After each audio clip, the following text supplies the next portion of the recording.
Christmas വെക്കേഷനൊക്കെ എങ്ങനെ പോകുന്നു? അസൈൻമെൻറ്റ്സ് ഒക്കെ എഴുതി കഴിയാറായോ? ഈ വീഡിയോ കാണുന്ന പകുതി പേർക്കെങ്കിലും പെൻഡിങ് അസൈൻമെൻറ്റ്സും പ്രോജക്റ്റും ഒക്കെ എന്തായാലും കാണും.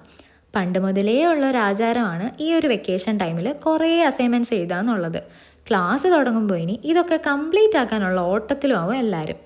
ഞാൻ പണ്ടേ വെക്കേഷൻ ടൈമിലൊന്നും ബുക്ക് തുറക്കാണ്ട് വെക്കേഷനൊക്കെ എൻജോയ് ചെയ്ത് നടക്കും. എന്നാൽ ടെൻഷനും കാണും, പക്ഷേ എഴുതത്തും ഇല്ല.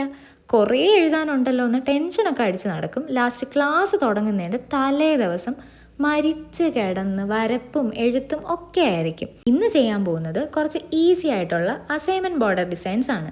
ഇന്ന് പ്ലാൻ ചെയ്തിരുന്ന വീഡിയോ ഇതൊന്നും അല്ലായിരുന്നു. പെട്ടെന്ന് സ്കൂളിൻ്റെ നൊസ്റ്റൊക്കെ അടിച്ചപ്പോൾ അസൈൻമെൻറ്റ് ബോർഡർ വരച്ചൊന്ന് നോക്കാമെന്ന് വിചാരിച്ചു. എല്ലാവരും പണ്ടേ വരയ്ക്കുന്ന സിമ്പിളായിട്ടുള്ള ബോർഡർ ഡിസൈൻസ് ഒക്കെ തന്നെയാണ്. പിന്നെ നമ്മുടെ ചാനലിൽ ഗിവ് അവേ കാണാത്തവർ ആരെങ്കിലും ഉണ്ടെങ്കിൽ എന്തായാലും ചെക്ക് ചെയ്ത് നോക്കുക. പിന്നെ ചാനൽ ഇഷ്ടപ്പെട്ടാൽ സബ്സ്ക്രൈബ് ചെയ്യാനും ലൈക്ക് ചെയ്യാനും ഷെയർ ചെയ്യാനും കമൻറ്റ് ചെയ്യാനും ഒന്നും മറക്കണ്ട.